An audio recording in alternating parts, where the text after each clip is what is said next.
I gain weight, or if I see that my stomach is sticking out a little bit more than usual, or if I'm like bloated, I get physically like, I don't know, I just can't take it. And it literally all started when I started losing weight.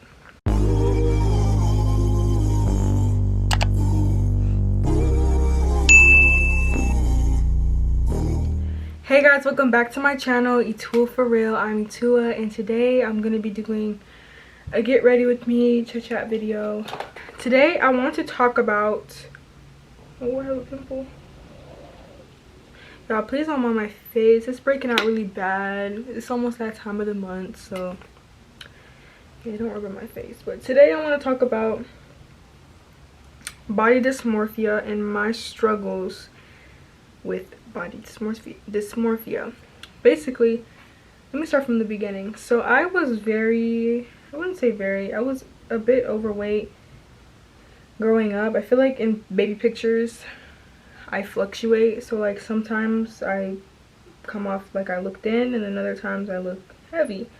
But it was really noticeable whenever I completed my freshman year of college, and I gained like 20 pounds. Before I got into school, I weighed about, I don't remember what I weighed, but I got up to 183 pounds basically after my freshman year. And so going into my sophomore year, I was just like, you know what, I never really had like body image issues. Like, I feel like I was pretty content with my body, but I just decided that I wanted to fit into cuter clothes and just start working out and eating right. And I had moved into my first apartment on campus, so I was able to buy my own like groceries and prepare my own meals, and I started to lose a lot of weight. I got down to maybe 164 during that time, and then I continued and continued for probably like 2 years, and I got down to 157. So that was like the weight that I was pretty much stuck at, like 157 for the longest time. And then I graduated college, and you know, I would say I was pretty fit. Like, I looked good. And then coronavirus happened, and we went into quarantine, and I think that it really hit me hard, and I started to become depressed. I would be in my room all day, every day. There would be days I didn't eat. There would be days when I would wake up, eat at 10 p.m, go back to sleep. So I lost a lot of weight, and I think that the smallest weight that I've ever seen in my life, like obviously, you know, I weighed less when I was a kid, but like my adult life, I've never seen myself go lower than 155 pounds. So to see on the scale that I weighed 148 pounds, I was just kind of like, and my mom would always tell me every day, like, you look sick and you need to like start eating. I think she realized that something was wrong. But can y'all believe that even after losing all that weight and, you know, people clearly seeing that I look thin, I was still self-conscious about my body. Like, I was still looking at like my stomach and my thighs, and I'm like, well, this can be smaller, this can be smaller.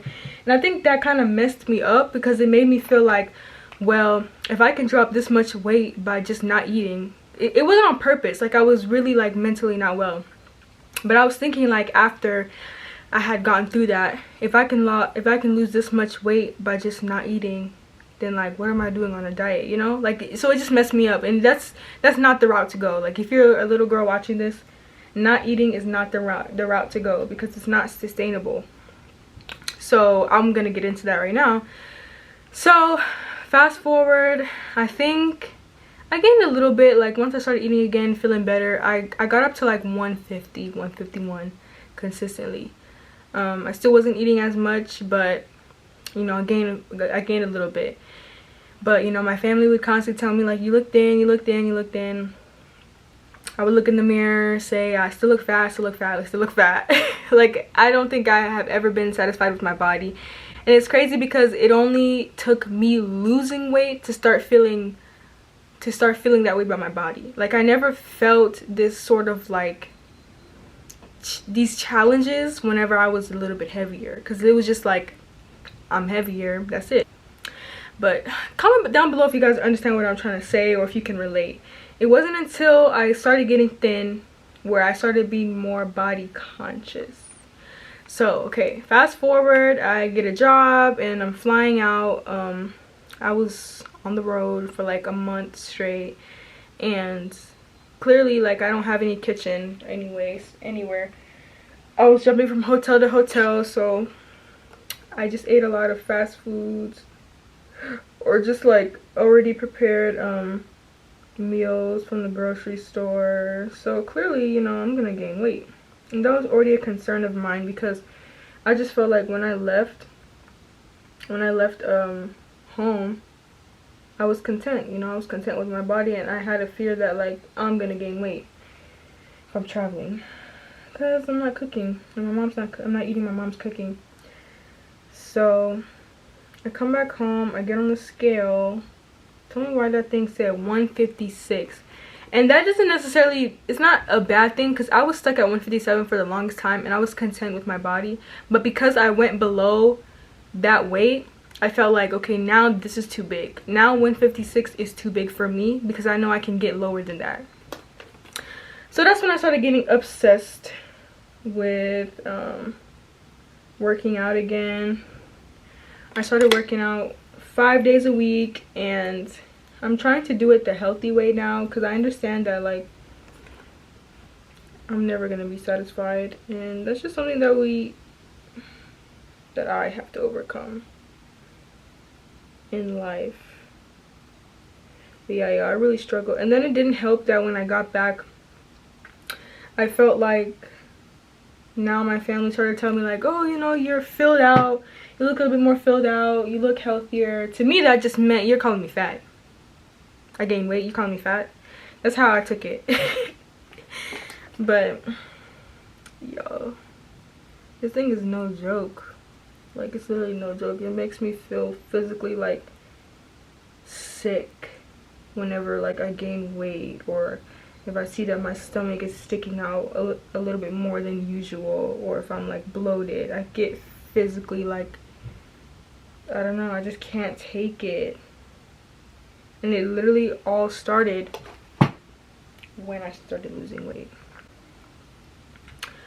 But I'm trying to be more positive about life, because if I look back from where I came from, I came a long way. And I'll be inserting pictures, y'all, but I came a long way. So sometimes I just have to take a step back and be like, Tua, you look good.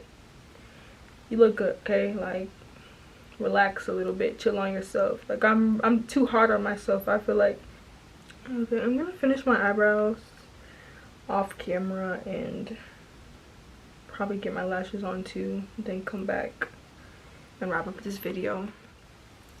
Yo, I hope my makeup looks splendid.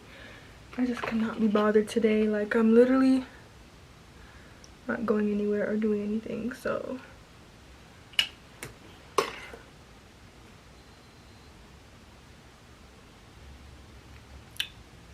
yeah, y'all, I just wanted to come on here and talk about my challenges. I feel like it's easier to cope with things like this when you feel like you're not alone. Like, obviously I know I'm not the only person dealing with this, but I feel like when you see someone like vocally expressing, hey, this is what I'm going through, and you can relate to them, I think it makes you feel a little better, because it's like, we're all in this, you feel me? And it's not something that I feel like will just magically disappear. Like, I have to do some work too. And right now I'm just focusing on the positives. That's some advice I would give to you guys watching this, especially because I know I have a young audience, or little girls that watch my videos, and it's like, that's the worst, to feel like that when you're younger.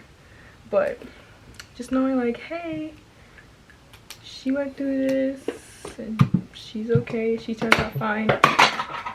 My bad, y'all. And she's working on it. I can get through this too. We can all get through this, okay? It's my favorite lip combo.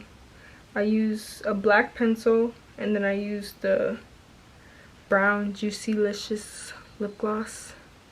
Let me give you a YouTuber hand. I don't know if you guys can see that. Brown Delicious, and then I use the Broadway lip gloss. Y'all know about this one. Every beauty supply probably has one of these. So I go in with this one first. I go in with the clear first. Dab it on like that.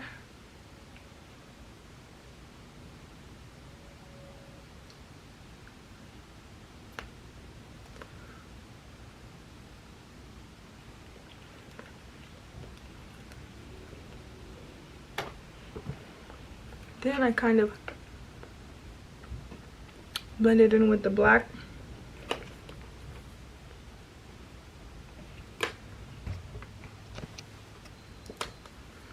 Then I take the brown, and I try not to put too much of this, but I just put it on the bottom, in the middle of the bottom, and use my finger.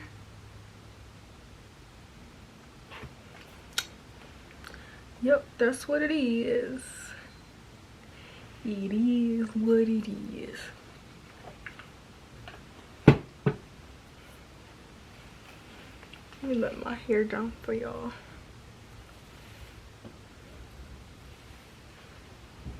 I feel like I haven't worn lip gloss in so long just because I put a mask on. So there's like no point in wearing lip gloss anymore. But yeah, that was the video, guys. I hoped you guys enjoyed this little get ready with me. Y'all know I do my everyday makeup, so if you can relate, drop your comments down below. Like I said, this is something I'm still working on myself on, trying to be more positive and have a more positive outlook on my body and what I see in the mirror, and I hope that you guys are doing the same. And yeah, it's a really, like, everybody deals with this issue, so I just wanted to come out and talk about it and my experience with it while I did my makeup. Make sure you guys like, comment, subscribe if you guys want to see more videos like this where I talk about more serious issues while I do my makeup. Make sure you leave a comment down below. If you have any questions, let me know too. Follow me on my socials, @ADTool4Real. Like, comment, subscribe. Take it easy. Peace.